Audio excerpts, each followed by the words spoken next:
A US Marine Lieutenant Colonel has pointed out the corruption, dishonesty, foolishness and bad decision making that takes place at the top levels of governments. As was once said of the British Army, they are lions led by donkeys. Are ordinary service people and soldiers admirable and great? Have they got more in common with the civilian population than is commonly understood? Ought we be coming together to confront our foolish, hopeless leaders? Let's have a look at this viral video. Not making this video because it's potentially an emotional time, making it because I have a growing discontent and contempt for my perceived ineptitude at the foreign policy level, and I want to specifically ask some questions to some of my senior leaders. I reckon the vast majority of people that serve their country do so out of bravery, honour, sense of duty. I think that there are really good values available in the military. That's why it saddens me that so often the agenda and objectives of the military are at odds with ordinary people and undermine the bravery of those people. And in fact, the troops are continually used to elicit support for bad ideas that only benefit a small percentage of the population. What Lieutenant Colonel Stuart Scheller points out in this video is worth hearing. One, because it's from the horse's mouth, and two, because it's completely true. And I'll say, as a person that's not at 20 years, I feel like I have a lot to lose. If you play chess, you can only see 2 to 3 moves out because there's too many variables. I thought through if I post this video, what might happen to me, especially if the video picks up traction, if I have the courage to post it. PR nightmare, a video like that, because this is a long-standing, long-serving military person pointing out that the people that lead the military are making bad decisions, probably for bad reasons. I like the way that he unconsciously or otherwise felt his stars. I don't know much about military paraphernalia, but I imagine they indicate his position there. And I once trained for a day with the US Marine Corps, and in conclusion, not easy, not easy. I mean, anyone that's willing to go through that on a regular basis and complete that training is worthy of respect just because they're willing to go through that bloody training. So I don't have a sort of a like lefty, oh, use fascists, like type attitude at all. I think that the military are an integral part of the community. The problem isn't the military. The problem is the use, direction of the military and the mindset behind it, which is exactly what this dude is pointing out. But I think what you believe in can only be defined by what you're willing to risk. So if I'm willing to risk my current battalion commander seat, my retirement, my family's stability to say some of the things that I want to say, I think it gives me some moral high ground to demand the same honesty, integrity, accountability from my senior leaders. Sure enough, he was discharged, essentially sacked from the military for pointing that out instead of being celebrated. Now, if there's any justice in the world, there'll be a campaign to reinstate him, to point out that this is exactly the kind of voice you require in the military, the kind of leadership that's necessary. I don't reckon that will happen though. So in the current fallout of Afghanistan, a lot of Marines were posting on social media, and in response to that, the Commandant published a letter, which is the service chief of the Marine Corps, and I want to read from it. Some of you may be struggling with a simple question: was it all worth it? We want you to know that your service is meaningful, powerful, and important. You fought for the Marine to your left and the Marine to your right. You never let them down. And then you go on to say that if we're struggling, we should seek counseling. Which I get it. People have killed people. I've killed people, and I seek counseling, and that's fine. There's a time and place for that. But the reason people are so upset on social media right now is not because the Marine on the battlefield let someone down. That service member has always rose to the occasion and done extraordinary things.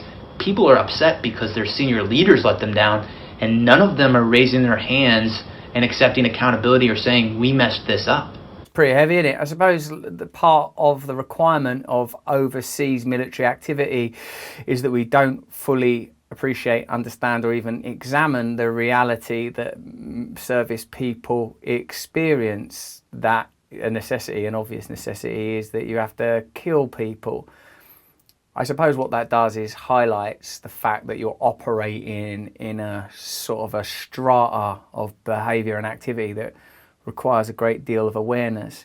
When Jocko Willink came on Under the Skin, like who's a former Navy SEAL, link in the description, I felt like when you're dealing with people that have lived like that, you're on another level, because I have, as you know, kind of a perspective of reality, of geopolitics, of society, of the organisation of systems that is somewhat idealistic. I would say hopefully realistic, because I believe that human beings are capable of many things. But when you're talking to someone that's seen active service, has killed people, has been involved in missions at the highest level, you sort of recognise that your conversation with them is tempered by what they've seen and what they've done and what they've experienced. And obviously the same is true of this guy, that what he's saying is worthy of proper respect and consideration because he's been willing to do things that most people aren't willing to do.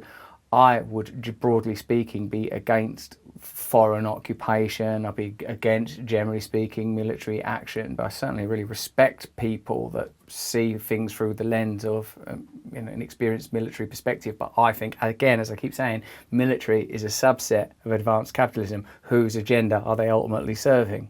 I've got battalion commander friends right now that are posting similar things, and they're saying, wondering if all the lives were lost and if it was in vain, all those people that we've lost over the last 20 years.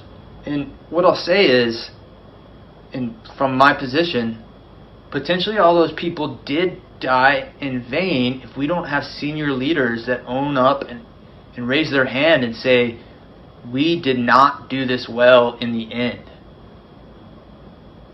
Without that, we just keep repeating the same mistakes. This amalgamation of the economic / corporate / political / higher military ranks are not holding up their end of the bargain. There it is. I mean, what could be clearer than that analysis from a person on the inside? But to add a few more figures to that eyewitness account from that insider's view, Brown's University said that the war on terror has killed nearly 1 million people globally and cost $8 trillion since it began 2 decades ago. That can't be an accident. That must have been the intention.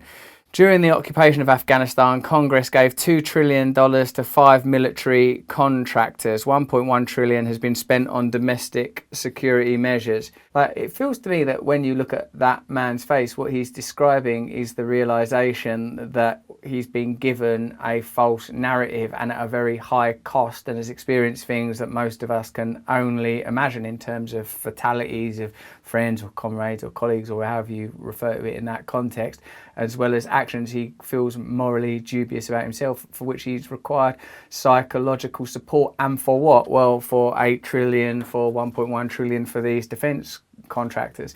I don't see myself as a kind of a naive 12-year-old saying, man, war's a terrible thing. I recognise, reality. I recognise that each human being has a wide-ranging palette of emotions and potentials. But what it seems to me like is that we lack transparency around our objectives when it comes to foreign policy, that false stories are continually spun in order to support the interests of institutions that ought really be curtailed, regulated. This isn't any kind of vision. Even if you're a person who's, broadly speaking, connected to, affiliated and invested with military action, you wind up, it seems, in a place of despair and total despondency, let alone someone like me who's comes totally from a position of cynicism, doubt when it comes to the establishment and their intentions. So for me, I feel like people that serve in those conditions are brave, incredible people. But as our man here says, the agenda and objectives behind those actions are dishonest, treacherous even. I want to say this very strongly. I have been fighting for 17 years.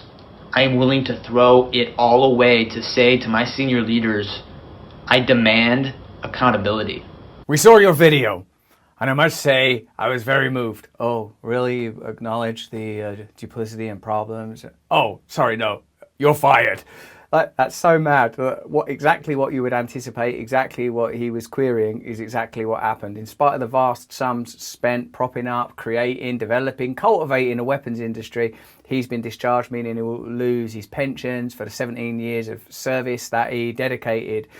Even active service people are being treated appallingly. The pretense, the veil that this is some honourable thing in service of honourable goals is falling away. That's before you look at the discarded and dispatched members of the military that have already served. Former service people make up a worrying number of homeless and destitute folk, the mental health problems, the lack of support for veterans. You go on and on. The truth always reveals itself. In the end, it becomes apparent. The truth is to some degree always present. Where Lieutenant Colonel Simon Scheller has gone wrong is he has spoken the truth plainly and clearly and been willing heroically to sacrifice himself for the common good, the very definition of a hero. When being a hero becomes a sackable offence, you know that you cannot trust your leadership. Let me know what you think of this video in the comments below. Have a look at this one as well. It's a similar sort of video. This one will help you meditate, get your shit back together after watching that stuff, and sign up for my mailing list at russellbrand.com. Thank you for watching.